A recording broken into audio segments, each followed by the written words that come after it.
One team is trying to take complete control of the NBA Finals. Another just proved it's never out of a hockey game.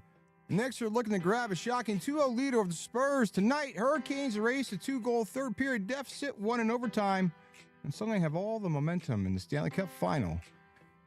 Muirfield Village, moving days approaching, crowded leaderboard, and some huge names lurking. Let's go! Let's get it! Let's get to work! We're up against the tip. What's going on? Tommy Trends here with you on a Friday night right before NBA Finals Game 2. We got a loaded show tonight.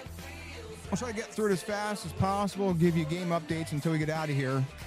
Breaking down Game 2 of the NBA Finals tonight. Knicks looking to head back to New York with a 2-0 series lead. We'll quickly recap one of the wildest games in Stanley Cup Finals history after Carolina erased a 2-goal lead.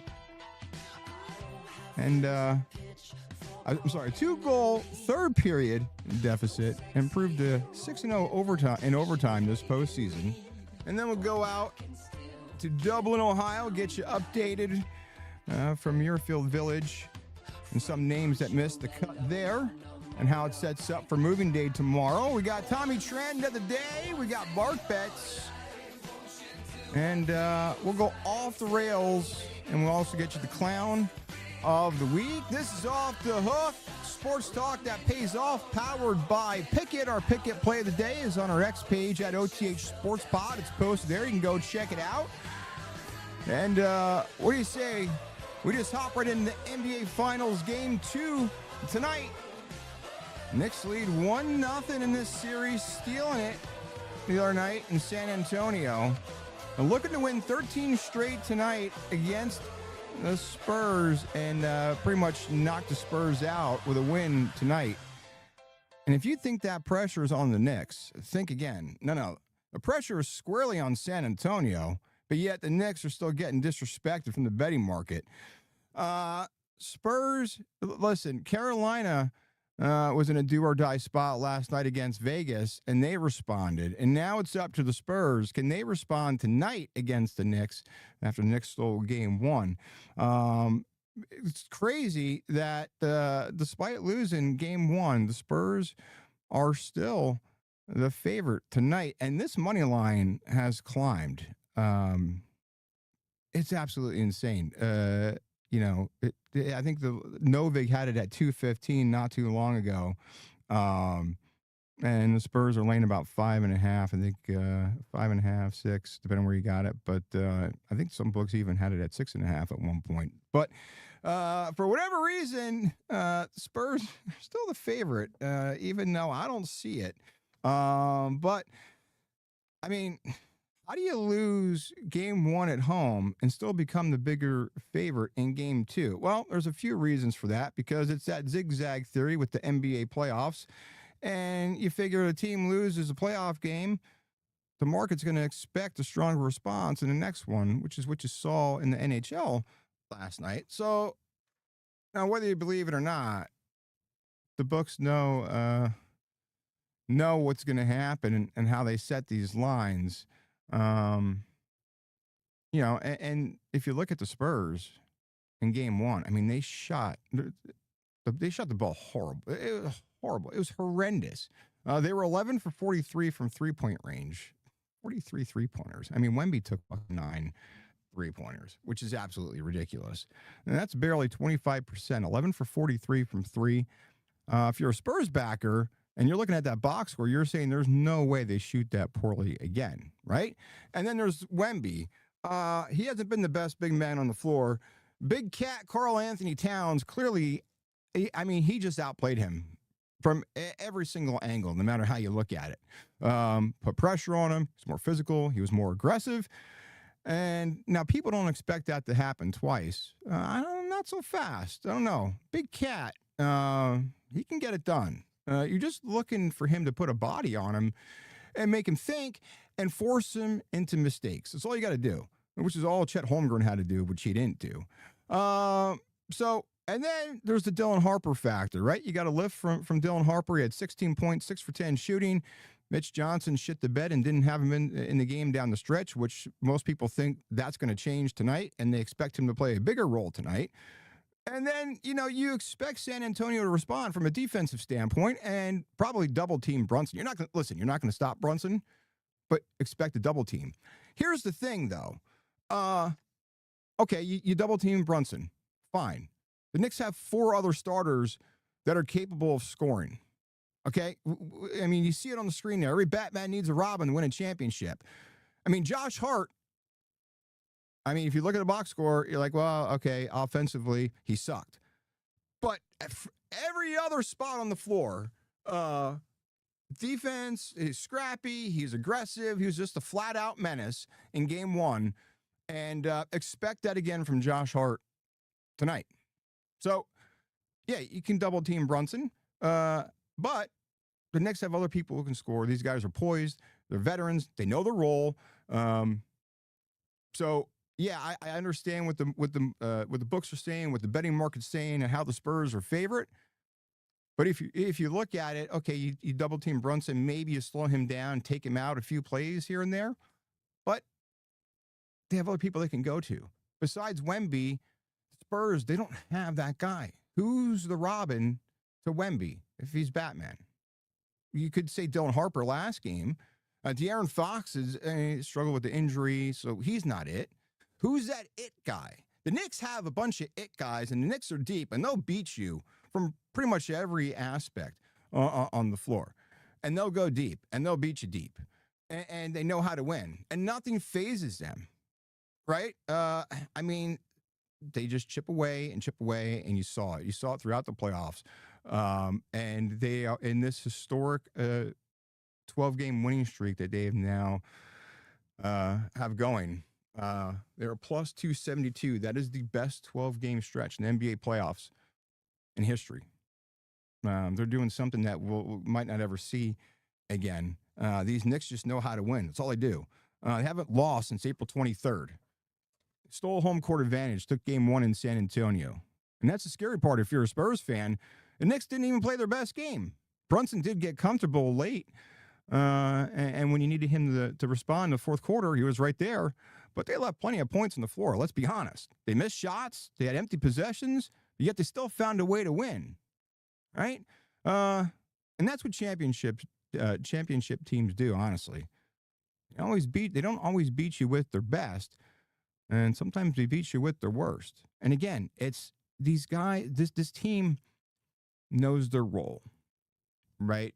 They're not being asked to do anything outside of their capabilities.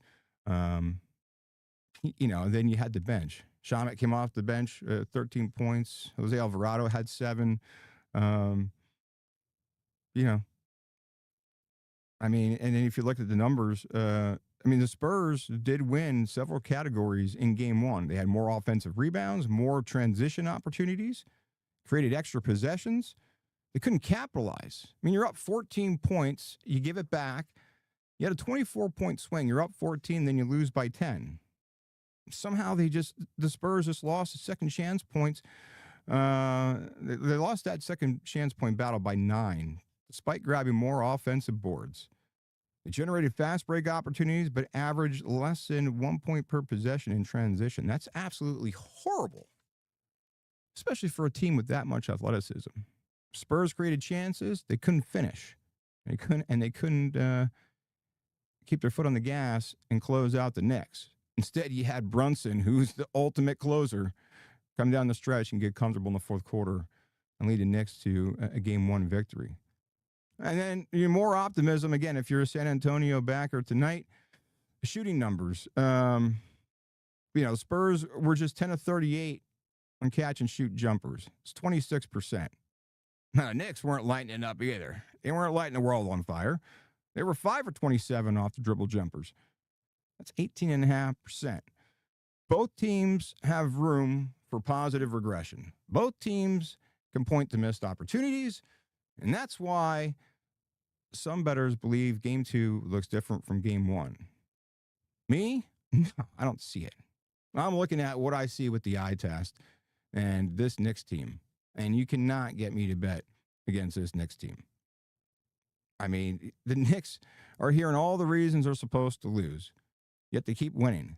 And I said it before the finals started, said it yesterday, said it, for the Knicks to start on the road, I think that's better for them. We all know the New York media can be brutal. There's pressure there with the Knicks to win a championship with that drought.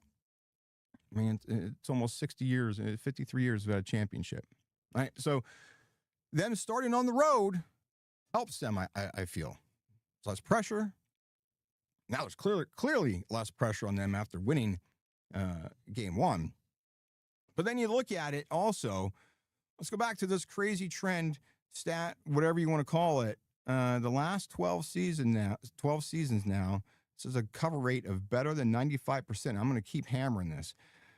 NBA Finals outright winners are now 63-3-3 against the spread the last 12 seasons. It's better than a 95% cover rate, right? So historically, it means they're going to cover the spread too. But there's the value if you take the points, whether you got 5.5, 6, 6.5, whatever the line you got for tonight. If you're taking Knicks with the points, with a 95% cover rate, it's saying that if they cover the spread, they're also winning outright too. So take the money line, and there's more value there. I mean, on Novig, it was plus 215, and that's the highest that I saw it. It's now up to plus 217 on Novig. You can get that. I mean, it's almost a 10% jump in line movement for the money line.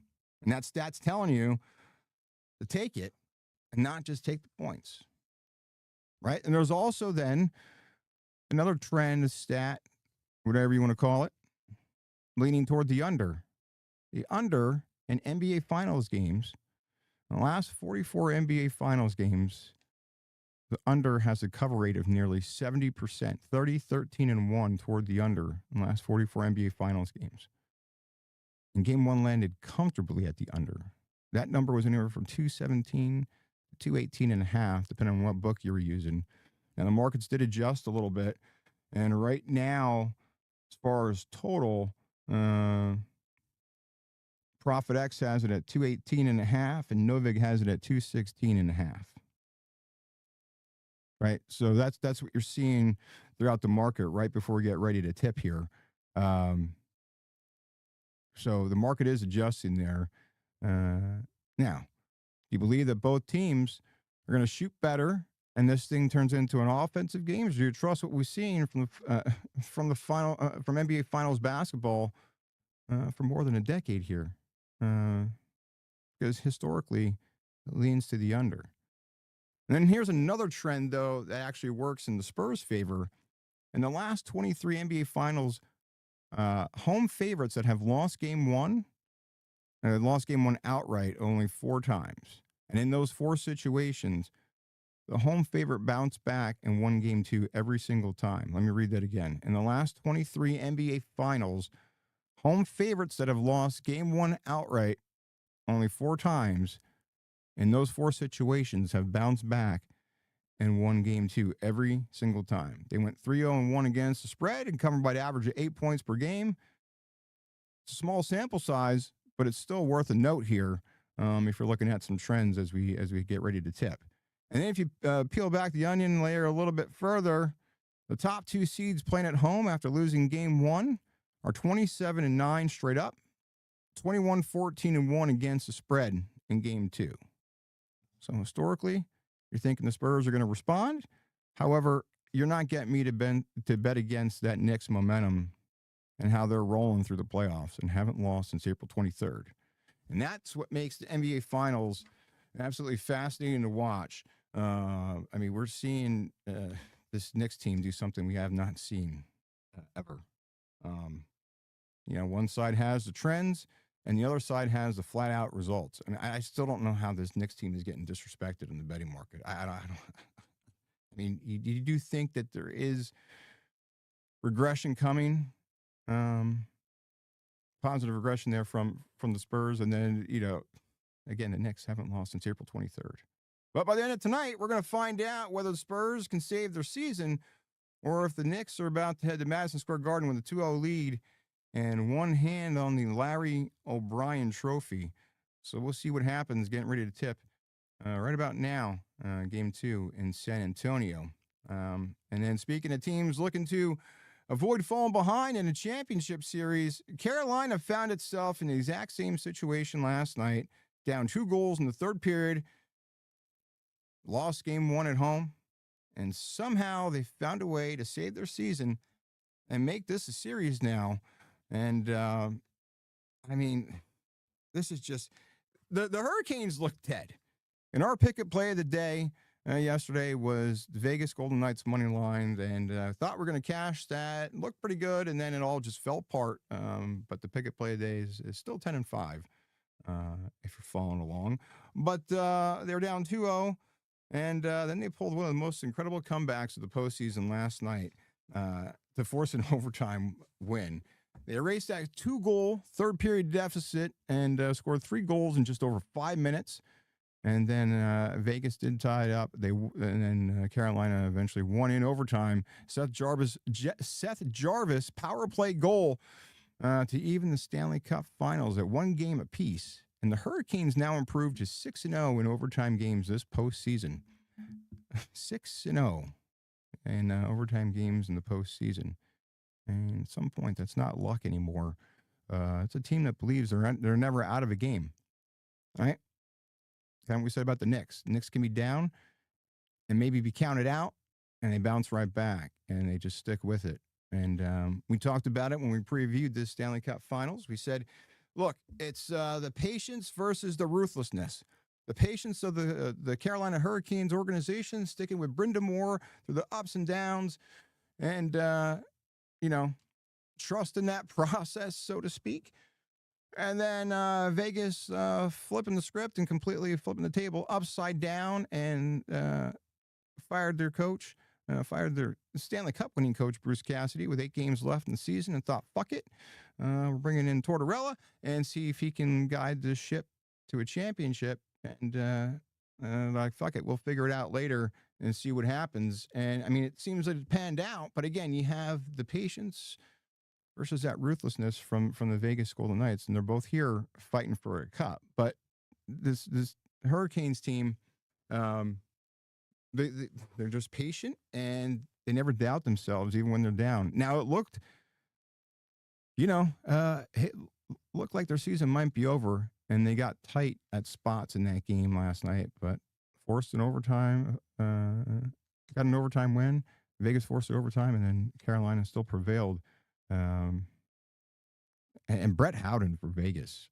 I mean, what a heater he is on in the playoffs. Was he have 13 goals, I believe, in the playoffs? 2 goals last night. Like I said, Carolina looked dead for most of the game for like 2.5 periods. They just seemed like they couldn't get going offensively. And then, Stankoven got the building back in the game. Jankowski tied it. And then Stahl gave Carolina the lead in the power play. But then, Vegas tied it up, and Jarvis, the winner in overtime. So instead of Vegas heading home with a 2-0 lead, we got a best of 5 now in the NHL Stanley Cup. And the scene shifts now to Las Vegas for Game 3 tomorrow night. And the betting market now and how that's reacting as we head to Game 3 in Vegas tomorrow. Carolina is getting nearly all the action on the total. Around 97% of the money is on the over at 5.5, and almost 90% of tickets are on the over. So after back-to-back high-scoring games, it does make sense. But let's look at the money line. Vegas is actually attracting sharp money, and I agree with that. The Golden Knights are getting roughly 82% of the handle, despite receiving significantly fewer bets. That's a classic split when you look at it. So the public bettors are seeing Carolina's comeback. The sharps are seeing Vegas heading home.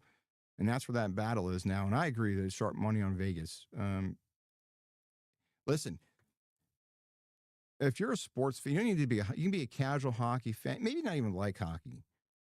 But listen, if you ever get the opportunity to go to a Vegas Golden Knights home game, do it. That scene is electric. It is one of, if not the best in the NHL and what they do there for hockey games. Um, it's you got to see it. I can't describe it, but if you get a chance, go. That crowd is electric. And now we said home ice typically in NHL playoffs doesn't really mean a lot, um, as we've seen throughout this playoffs, especially. Um, but the Vegas home ice advantage is something that needs to be spoken about. And like I said, if you get a chance and you're out in Vegas and the Knights are playing at home, and you get tickets, go. It's an experience. So, but I think that does mean something, and I see why the sharp money is coming in on Vegas for Game 3 tomorrow night. And look at the biggest storyline heading into Game 3. It's simple, in my opinion. Can Carolina continue winning the special teams battle? Because that was the difference in Game 2. Hurricanes went 2 for 4 on the power play, and they killed all 4 Vegas power plays. We said it yesterday. They got to be better on the power play, and they responded. And they are now 7 for 7. Perfect. 7 for 7 on penalty kills in this series. That's a huge advantage for Carolina here. Now, if that continues, they can absolutely still win in Vegas. But then you look at the other part of that, the other story here coming out is the health. You have Vegas defenseman Brady McNabb left the game. If you didn't see it, I have a clip I can show you. He took a puck to the face, and his status remains uncertain for Game 3. And if the screen share here works, I'm going to show you. This is one of the craziest. I mean, we see crazy injuries in hockey all the time with guys getting hit with the puck, and we've seen some crazy things over the years with hockey. But this is one of the craziest, scariest injuries I've seen, and this is a slow-mo video of this. So let's take a look here, the clip from last night. Here we go. This is Brady McNabb getting drilled right in the mouth, the puck, slow-mo. I mean, blood just started gushing. And now, luckily, the visor, the bottom part of the visor did take a little bit of the impact there. But, yeah. That's, yeah. Yeah. So that was Brady McNabb last night, getting drilled in the mouth. So again, what's his health like? I don't know. These hockey guys, man. Like I said the other day, listen, I don't know shit about fuck when it comes to hockey. I'm not a hockey handicapper. I enjoy watching it, and I like betting on it, especially the playoffs. But these guys are fucking warriors, man. These guys will get drilled in the mouth. I'm surprised you didn't come back last night, to be honest with you. I've seen guys get their teeth knocked out and come back in the game. It would not shock me if McNabb plays tomorrow night, but we'll see. It's a pretty brutal injury. So we'll see if he can go or not. But listen, if you're Vegas, you still have to be feeling pretty good. You're going, you stole one in Carolina, and now you head home, and we're looking at a best of 5. So, whether we're talking NBA Finals, NHL Stanley Cup, I mean, if you can split and steal one on the road to open up and then go back home, you accomplish the mission. And the momentum changes fast in playoff hockey. We know that. Carolina has it now, but Vegas gets a chance to take it right back tomorrow night. And that's why this series, I said going into it, Vegas in 6. I could see this going 7. Maybe you get the zigzag effect that we've seen in the NBA playoffs. So, we'll see what happens. But now the scene is now shifted to Vegas, Game 3 tomorrow night, and should be a good one there tomorrow. Let's head on out, get you caught up on the golf action from today at the Memorial. And what a change of scenery we had here. After the first 2 rounds here at the Memorial, we got some big names that are making moves, some surprising ones still hanging around, and also some shocking ones that didn't make the cut today. Still plenty of betting opportunities as we head into round 3 and 4 tomorrow and Sunday. And I say it all the time, live betting golf is one of the best things, um, just because of all the movement. And you see how the course conditions change. Tee times make a difference. We saw it today.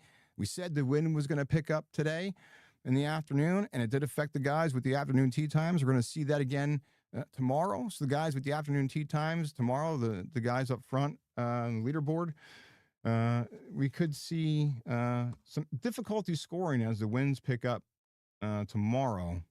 Um, so this golf course, we said it's gonna show its teeth and it's gonna bite you. And the golf course is winning. Like I said, with the winds picked up today, the greens are firm. The rough is brutal. It's fucking nasty rough. And we said some of the biggest names in golf are getting punched right in the mouth. And the biggest surprise on the leaderboard is JT Poston. Round one fired off a 70, and today shot a 65. He is your outright leader heading into a moving day tomorrow. He's 9 under. And then right there behind him is Ryan Gerard. Round one was a 67, shot a 69 today. And Sam Burns in third place there is 6 under, 69 in round one and round two. And Tommy Fleetwood still hanging around at 4 under. Had a great a clean card in round one, bogey-free round in round one, fired off a 67 today, 73. Couple others of note here. Cantley, Shoffley, and Wyndham Clark are all 2 under, tied for 6th. Tony Finau's name, we haven't heard him in a few weeks. Finau he is even. He's tied for 12th after shooting a 74 today. And if you're wondering, Scotty Scheffler, quest for a three-peat here at the Memorial. Now, what's interesting is Scheffler, round one, shot a 72. I'm sorry, a 73. Comes back, shot better today, and fires off a 72. He's 1 over, tied for 19th. He did move up 14 spots. But Scheffler is still in the mix. But he's got a lot of work to do if he wants to three-peat here on Sunday. So he does have work to do. And this is Scheffler today is he just looked uncomfortable when you look at his situation. So if you look at the scorecard, he survived the cut, all right? But if you listen to him, I don't have a clip of him, but I just heard him talking afterward. You think the guy shot like a 90 or a 95, right? So he said this is some of the worst golf that he's played in years. He was 4 over through 10 holes, made 3 straight bogeys. I have a video clip here of him shanking a bunker shot. He had a tee shot in the water, and somehow he was still even par for his round today. 1 over for the tournament, and he's still lurking. He moved up 14 spots today, and he was even. So, again, he's still got a lot of ground to make up if he wants to three-peat. But that's just ridiculous. He's thinking he's playing the worst golf that he's played in years, and he's still hanging around for the weekend. And that's why Scheffler is Scheffler, and you can't count him out, right? Most people would miss the cut playing like that, but Scheffler survived the cut and is potentially ready to make a move for the weekend. Here's a clip of his bunker shot from today, this is just wild. Here's Scotty Scheffler out of the bunker. This is just his shot's just crazy here. Completely shanked it. It hit off the lip and it just skirts right. But Scheffler, can't count him out. He's still there. But going back to Poston, firing off a 65. Nobody came within 4 shots of it. And Poston just went out and lapped the field today. And if for anyone who cares about Rory, there's this fucking clown out. I just can't stand Rory. Rory, he's also right there, 1 over. Now he shot a 71 in round one and was shot a 74 today. So he is tied for 19th at 1 over. So he's right there. Rory, Justin Rose, Sanjay Am, Hideki, Scheffler, Bridgman, Sahith Theegala, Alex Noren, all these guys are tied for 19th at 1 over for the tournament. So the leaderboard is I mean, you got Poston, Gerard, and Burns 9, 8, and 6 under. But then when you start getting into Tommy Fleetwood at 4 under and Eric Cole, who's 3 under. You got Cantlay, Schauffele, and Wyndham Clark at 2 under. Fitzpatrick, Rye, and Lowry are 1 under. And then after that, everyone is even or they're in the black and on the plus side here. So, it's possible you're going to see some movement on moving day. And Scheffler, he's got a lot of work to do if he wants to three-peat.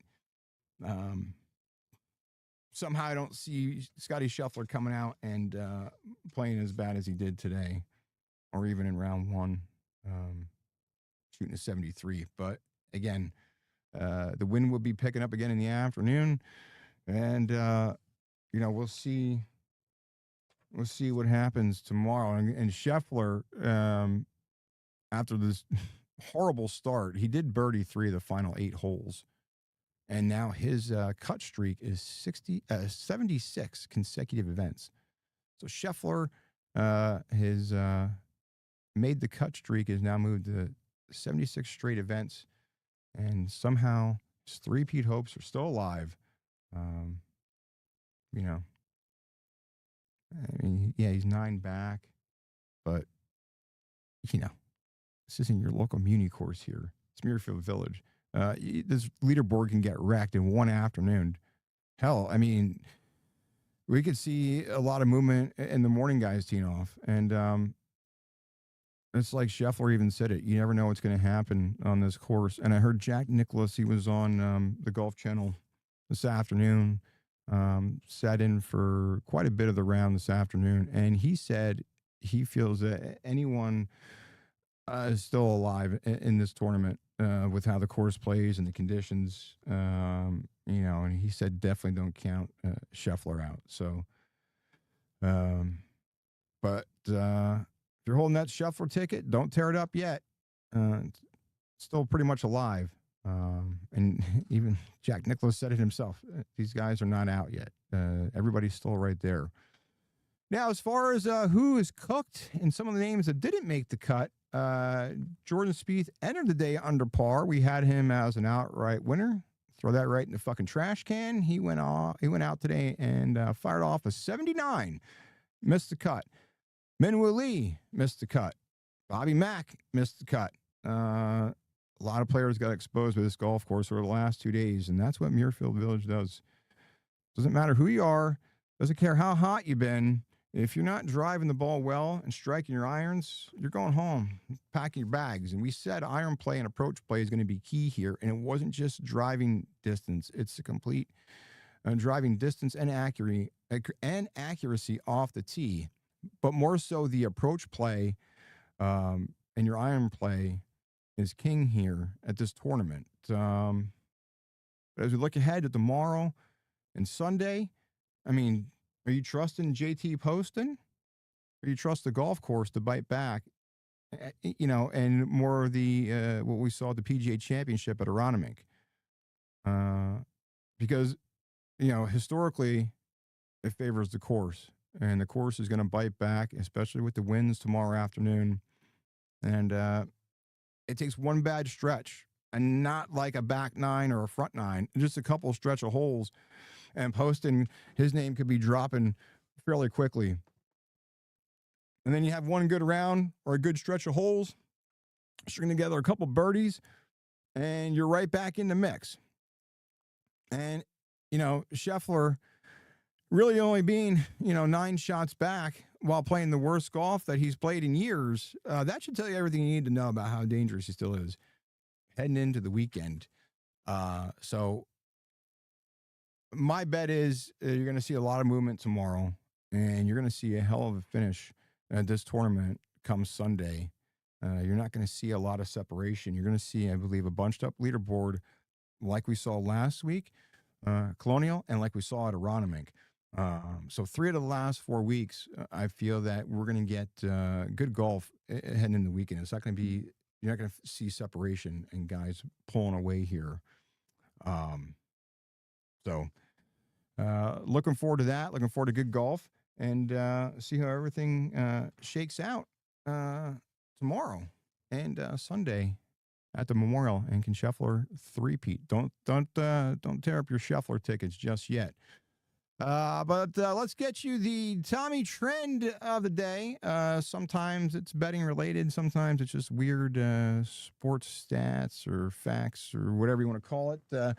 But today we're circling back to the NBA Finals since we got Game 2 underway tonight. And this trend is all about what it takes to win for the Spurs to win tonight in San Antonio. Now, we said, as you know, the Knicks stole Game 1.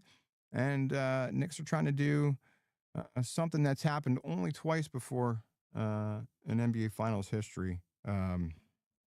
So if you look at, we said the Spurs need to, I mean, it's pretty much do or die tonight for the Spurs, right? They got to get this one if they have any shot at winning the series. So they're trying to do something that's happened only twice before in NBA Finals history. Only 2 teams have ever lost the first 2 games of the NBA Finals on their home floor.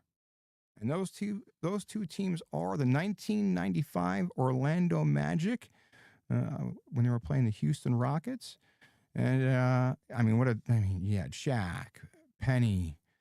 That team was loaded. And they lost the first 2 games at home at the 95 NBA Finals. A bunch of young stars on that team, huge expectations, and they were the ones dropping the first 2 games at home. And then the second team to do it, 1993 Phoenix Suns. Barkley won MVP. They had the best record in basketball, and Michael Jordan and Bulls said, not so fast, walked into Phoenix, took the first 2 games of series. That's it. And you know how history shakes out.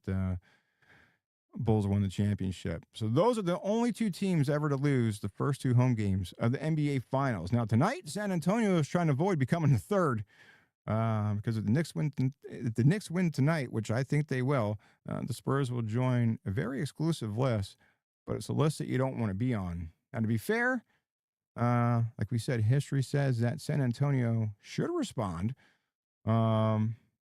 Home favorites that lose Game 1 of the Finals historically bounce back well in Game 2. Somehow the betting market's still saying the Spurs are the favorites. I don't see it, but they're expecting a response. The Knicks just don't give a fuck what the market says, and they won 12 straight playoff games. They stole home court, playing with a shit ton of confidence, and now they have a chance to pretty much bury the Spurs and put them in a hole that only a handful of teams have ever found themselves in. So tonight, pretty simple for your Tommy trend of the day. Will the Spurs bounce back, or will they become just the 3rd team in NBA Finals history to lose the first 2 games at home? We will see what happens there tonight. And let's get you updated here on the game because it is underway, and appreciate you all for hanging out while the game is going on. But Spurs up early, 17-13, 5:46 left in the first quarter. Brunson has 8 points.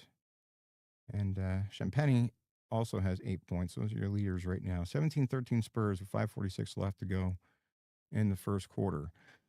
So see what happens tonight. And speaking of tonight's action, it's time for the segment that everybody loves, everybody waits for. It's Bark Bets. And these are the picks we're barking the loudest about. And, we team up every week with Freedom First Rescue and feature a pup up for adoption and give you the picks that we're most confident in, and also feature this pup up for adoption every week. And this week's pup is Kiwi, and Kiwi is the pup that we're backing this week here from Freedom First Rescue. Kiwi is an 11-year-old hound mix looking for a fresh start and a forever home.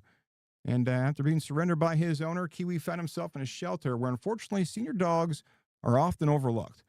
But don't let age fool you. Kiwi, he still has plenty of gas left in the tank. He's friendly, affectionate, potty trained. and gets along great with other dogs and loves being around people. It's about 45 pounds. Kiwi is the type of dog that's happy to hang out with the family, relax on the couch, and be your loyal teammate every day. I think of him like that veteran presence in a locker room. Maybe he doesn't get all the headlines anymore, but he's dependable, experienced, and makes everybody around him better. Kiwi's fully vetted, ready to go, and looking for a family to help write the next chapter of his story. If you're interested in adopting Kiwi, learn more about Freedom First Rescue, check out their website, freedomfirstrescue.com, facebook.com/Freedom First Rescue. Community events, pup meet and greets are posted there. Their community events calendar is absolutely loaded. Make sure you check it out. They got the Freedom First, third annual Freedom First Rescue Golf Tournament coming up in October, and lots of community events and pup meet and greets. And plus, you can fill out the adoption application online, make it easy for you, and check out the other pups you have up for adoption. Read more about Kiwi there. And Kiwi is the pup we're backing this week. Check them out, freedomfirstrescue.com. Remember, adopt, don't shop. And our bark bet this week, Knicks money line tonight, posted on our X page at OTH Sports Pod. You can catch it there. But we're rolling with the Knicks money line tonight, and we pretty much summed that up. I said the Knicks are getting disrespected throughout the market. So, and we talked about the 95% plus cover rate on NBA Finals outright winners in the last 12 seasons. 63-3-3 against spread. And so, I mean, we said it all before. Knicks money line, that is our bark bet tonight. And hey, give me that plus money with the Knicks. Let's see if we can cash that ticket with the bark bet this week. But more importantly, look, let's help Kiwi get his forever home. And this is the award nobody wants to win. This actually just happened this afternoon. And, you know, Jonathan Cooper, the NFL has got a problem. And the clown of the week this week is none other than Jonathan Cooper, Denver Broncos linebacker. Now, earlier today, Cooper was arrested on domestic violence-related charges following an incident involving his girlfriend, just like a shit ton of NFL players that this happens to. It seems like this is a monthly occurrence for NFL players, but yet somehow the league doesn't seem to address this ever. So we'll let the legal process play out and the courts handle all that shit. But, I mean, this is how it always goes. I mean, something had to happen. I'm not saying the guy's guilty. I'm not saying that. But listen, dude, you made the headlines for a reason.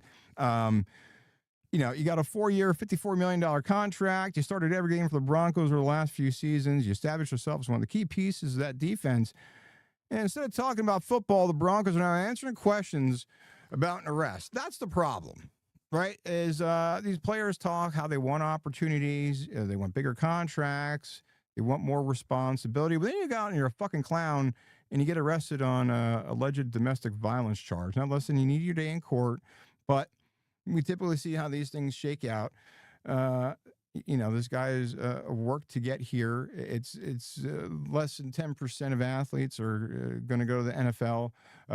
So, you know, you get everything you work for, and then you just piss it away in a situation like this, and we're not talking about your football career anymore. Now you got an asterisk there that's going to haunt you for the rest of your career as your team is now trying to prepare for a season after making a run last year in the playoffs. So now they got to deal with these headlines they never wanted. And for that reason, Jonathan Cooper, you are the clown of the week this week. And, of course, we'll have another one next week because somehow, some way, someone finds a way to top the previous week's clown of the week here. But you know, we'll see. We'll see who gets clown of the week next week. I'm sure it will be a good one. And we go from clown of the week. That means it's time to get off the field, off the court, off the ice, and go completely off the rails. It's a new segment we have here at Off the Hook Sports. This is where sports, the internet, gambling, all the complete chaos collide in this jumbled mess. Sometimes it's hilarious, sometimes it's insane, and sometimes, you know, it is actually wholesome. So we'll see what the internet has cooked up this week. We'll try to do it again if the screen share cooperates. It's been pretty good so far, but if we get the screen share to cooperate, we'll do a rapid fire, so to speak, edition of Off the Rails. Some of these are just flat out hilarious, and have fun with it here. But let's see what we got cooked up on the internet here. Let's see what the internet has cooked up this week as we go off the rails. All right, here we go. First clip here. I mean, we're talking Knicks, we're talking NBA Finals. Good on this kid here. We'll start in New York. This kid started a Knicks and Ford chant in class and apparently may have gotten himself sent to the principal's office. Are you fucking kidding me? Come on. Knicks and 4. I mean, we said Knicks and 6, but this kid Knicks and 4. This is leadership qualities here with this kid. I mean, come on. The kid sees a room with low energy and he decides, look, we got to rally the troops here. Knicks and 4. I mean, this is future captain this year. Look at this kid. The Knicks win the title. This kid might be running the school by next week. Honestly, how do you discipline this kid? Come on. What happened to wear your jersey? I mean, thank God the kid was allowed to wear his jersey to school. I mean, we used to do this all the time. Good on that kid. Good on that kid. All right. We're staying in New York here. This is a good one. WFAN sports talk station in New York apparently spent part of the week taking calls from fans trying to figure out how much to watch the finals during Shabbat. That's how you know a city is locked in. I mean, forget the injury reports, forget the analytics, the trends, the stats, whatever. We're out here workshopping loopholes because the Knicks are in the finals and they need to figure out a loophole on how you can watch through Shabbat. Good on WFAN for exposing those loopholes. I mean, you got to watch. Could potentially end a 53-year drought here. All right, and moving down south to Florida. Only in Florida does this happen here. Police accidentally locked themselves out of the police cruiser. A random guy walks up, gets it open in about 10 seconds. And I have questions. First of all, thank you. Second of all, how exactly do you know how to do that so fast? 10 seconds? Nice. Only in Florida. Oh, God. All right. And here we go. This is something out of a 1990 Snoop Dogg Dr. Dre video. What in the Fast and Furious is this? This thing isn't a car anymore. It's a transformer. This thing. At some point, you're no longer driving it. You're operating heavy machinery here. I mean, what's happening? Oh. I mean, I don't even know how you get the thing to do that. No idea. But those look like fun. All right. Apparently China has invented floating shoes. Somehow we reached the point where people are basically walking on water. Fuck. Sometimes I don't trust myself in regular shoes. No chance I'm surviving these fucking things. But China's figured out a way, gonna be like Jesus and walk on water. China's figured it out. There's no way I'm doing that. That has disaster written all over it for me. Now this might be the Hall of Fame of pettiness right here. This guy rents an electronic road sign just to tell your neighbor to go fuck off and stay off your property. That takes planning. That takes commitment. That takes the level of hate most people can only dream of. A loser. I like to do that to some of my fucking neighbors. Oh, God. All right, next one. Listen, you guys got to be careful with these cameras at ballparks and arenas. People sharing food at the ballpark, and everybody else is watching. This looks like something off of Pornhub here. And meanwhile, the lady behind him looks like she just witnessed a crime. I mean, the facial expressions. Gotta be careful. Those cams will get you. Now, this is pretty cool. We need to see listen, hockey is great enough as it is. The fast pace of it and whatnot. We need to see more of this with hockey. This is a ref cam. And to be honest with you, this is the first time I've seen this. But listen, ESPN, TNT, TBS, Turner Sports, you guys got to get more ref cam. This is phenomenal. Hockey action, the ref cam. Come on. I mean, what a great view to watch again. That should be like how they do the alternate view, like for Monday Night Football, where you get the Manning cast. The fucking ref cam cast. I mean, they're all wearing them. So why can't we get like an alternate view through a hockey game in the eyes of the ref? To me, that's fascinating. Love to see more of that. It's awesome. I mean, you feel every hit, you feel every battle, every slash. And this is the closest thing we got to be in the Stanley Cup Final while getting immediately destroyed here. I mean, look at, we need to see more of the ref cam. And go to Major League Baseball for this one here. This is pretty wild. Now, how the umpire didn't get completely smoked by this baseball, no idea. Missed him by about a centimeter here. Dude, that's not athleticism. It's divine intervention right there, yo. Now, we said this segment can be wholesome, and we like to do some wholesome things in this segment because the internet is usually just absolutely wild. So we'll save the wholesome for last. And hey, listen, if you have anything for Off the Rails, send it our way at OTH Sports Pod on X and YouTube, and we'll be sure to get it up here. But let's end it on a wholesome note here before we get you on out of here. It's enough chaos. We'll end this thing the right way.